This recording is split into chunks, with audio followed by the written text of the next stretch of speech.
Personal story segment tonight. May remember the brutal case of Dr. Kermit Gosnell in Philadelphia. He was convicted last May on 3 murder charges for killing babies in his abortion clinic. The case was absolutely horrific. Gosnell sentenced to life in prison. Now, actor Nick Searcy, who plays a U.S. Marshal on the TV show Justified, wants to fund a film called Gosnell, but Hollywood isn't exactly stepping up here. Mrs. Searcy joins us now from Raleigh, North Carolina. So you're trying to raise about $2 million to get this movie made, correct?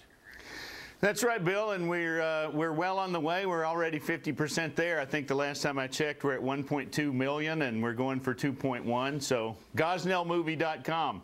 Tell them I sent you. Now, you know the Hollywood landscape. It's not easy to get any movie produced. There are pinheads out there. They very rarely make quick decisions. And, you know, killing babies, not exactly an uplifting situation. Now, the story legally is fascinating, and if you do get the film made, I think you'll do all right with it. And that's the trend now, to fund your own movies and then put them out to an audience who are interesting. But I don't know if the Hollywood people would take this, even if they weren't pro-choice.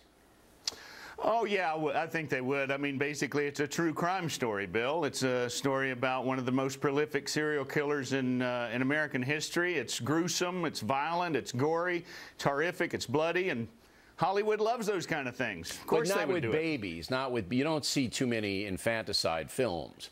In fact, I can't even recall any. Because it would be very hard to sit in a theater and watch this horrendous doctor murder these babies. I mean, I don't know if many people could sit through that. Well, I've sat through some things that I couldn't imagine people sitting through. Did you ever see The Human Centipede? That's pretty bad, too. No, I kind of try, I stay away from that kind of exploitation of human suffering. But you get my point. A movie of this kind, I don't know if I would sit through it. I mean, I know what happened there, and I'm glad I reported on it, and I'm glad the guy was put away for the rest of his life. But you do believe that there is an pro-life bias in Hollywood, correct? Well, I don't think there's any question about it. I mean, there's a lot of true crime stories that Hollywood does do.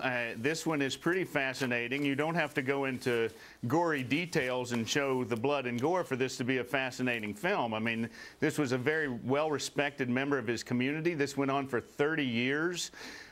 With the support of a lot of government programs, and for this sort of situation to continue as long as it did, and for Gosnell to continue doing the things that he did for so long, it says a lot about society. And it's not just an exploitation film, as you said it. It's a story about why this happened. No, I didn't say it was an exploitation film. I said the other film that you mentioned was an exploitation film. This one is absolutely compelling, in the sense that you were right. He got away with it for a long time. The authorities looked the other way in Philadelphia, and handled properly, it could be a very, very interesting film. So you want people to donate to get the movie made. They are donating. They're not buying into it. They're just trying to get this thing made. You can give the address once again, Mr. Searcy, if you'd like.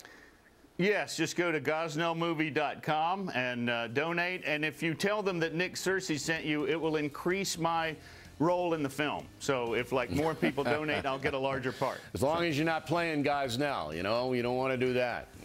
Well, they said the freckles would be, it would be hard to put the freckles on me. That'd be a tough role for anybody to take. Mr. Searcy, thanks very much. We come right back.